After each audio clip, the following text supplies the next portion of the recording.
আমরা কেদারনাথ থেকে ফিরেছি রাত্রির প্রায় 12টার সময় গাড়ি দাঁড় করিয়ে হোটেলে ঢুকেছিলাম। আজকে আমরা সকালবেলা 7টায় বেরিয়ে পড়েছি, যদিও আমাদের আজকে লেট হয়ে গেছে, কিন্তু তবুও আমাদের ড্রাইভার সাহেব সেবা সিংজি বলছে যে আমরা 2টোর মধ্যে বদ্রীনারায়ণ ঢুকে যাব। আমরা সকালবেলায় সবাই উঠে পড়েছি, সবাই বাসে আছি। টোটাল 23 জনের ফ্যামিলি আমাদের। এই 9 দিন ধরে আমরা একই সঙ্গে আছি, একই সঙ্গে খাচ্ছি, একই সঙ্গে শুচ্ছি।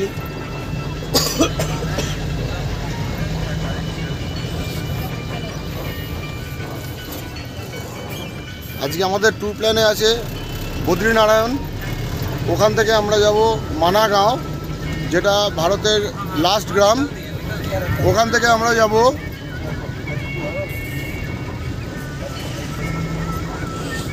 বসুন্ধরা ফলস, যেটার মধ্যে চান করে নাকি পাণ্ডবরা স্বর্গে গেছিলেন। সেই রাস্তা দিয়ে আমরা চান করতে যাব। কথিত আছে পাপীদের ওপরে নাকি এই ঝর্ণার জল পড়ে না, এই ঝর্ণার নিচে পাপীরা গিয়ে দাঁড়ালে সেই ঝর্ণা বন্ধ হয়ে যায়। দেখা যাক আদৌ তার বাস্তবতা কতটা। যথারীতি ওখানে চান করার ভিডিও আপনাদের দেখাবো।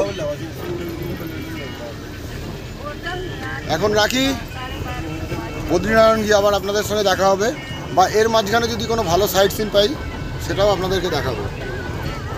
হর হর মহাদেব।